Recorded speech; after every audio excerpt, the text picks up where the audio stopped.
Dr. Emanuel, thank you for being with us. It's good to see you. Good to be here. Let's talk about what you think right now, where we stand with this, what's likely to be the situation here in the United States. Well, first, I would note that if you look at the NASA satellite nitrogen oxide observation over China, which tests, industrial production, car driving, it's virtually clear now. Nothing happening in China. And I think that leads you to the problems that was noticed. There is a lot of fear, and there are a lot of people who are worried. I think for any individual, as pointed out, the risk is low, but collectively, from a public health standpoint, there could be big risk. I think what we're going to see in the United States is we now have 80 cases, but as we test and test more people, you're going to see that number rise, double every day when we really get testing out there. We know that in Washington State, for example, it's been circulating in the community for at least 6 weeks, back to January 20th or something like that, and it certainly has been passed from person to person. We know that long-term care facility, there are going to be a lot of people who are probably infected. And I think, that does stimulate fear. This is a lot of psychology, as pointed out, but psychology does play a big role, as you know. It plays a big role on Wall Street, and it plays a big role in how people are acting. I've noticed at the University of Pennsylvania, the phrase "an abundance of caution." You're going to see that where people are going to say, "Well, maybe I won't travel to this meeting. Do I really need to go somewhere?" And I think, you've seen the airlines; they recognize it. You're going to see this for all sorts of cruises. I think are down for a very long time because I think people are they're cautious, and a rate hike isn't going to change that kind of behavior. Zeke, you point out the long-term care facility there. We're focusing on that because, particularly for people who have underlying conditions, this virus seems to be a little more deadly there. That could be the worst-case scenario, to have it breaking out at a long-term care facility. Yeah, we have. So there are several things that we know put people at increased risk.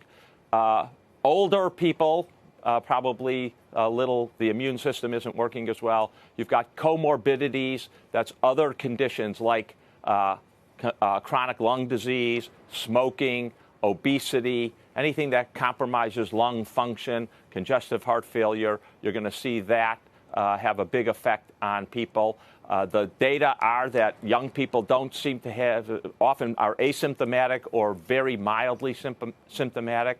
Again, in that Washington State case where the guy came back from Wuhan and passed it on, and they saw it pop up late February in a teenager, he recovered at home, no problem. And so that's the scenario you're seeing. Let me remind your viewers, that doesn't mean that if you're young, it can't be very serious. It's just a very low risk of that, kind of like the flu.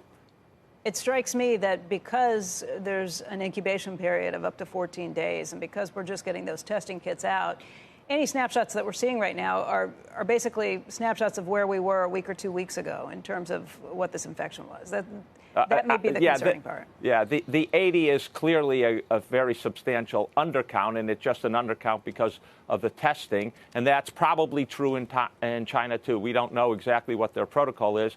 There's some suspicion of the data at the moment, but I think the main issue is get more testing out. And it does raise an interesting dilemma. Who do you test?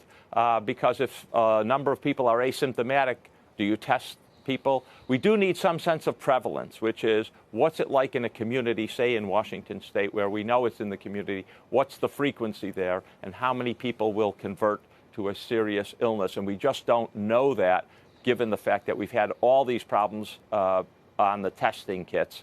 Hopefully they'll be resolved very soon, and we'll have a lot more widespread testing so we have a real handle on the epidemiology, who's getting infected, how it's spreading, and how much it's spreading to people and what proportion of people are actually getting sick. That'll be very important for making prognostications about how bad this is. Let me just say one other thing. The president keeps talking about it's going to go away with the warm weather. That's possible, but it's also not possible. We don't know, and to make basis of policy on that, or to use that as a basis for policy seems to me to be a mistake. We need to prepare for the worst and not hope for the best and make our policies on the hopes we need to be prepared that this might not go away.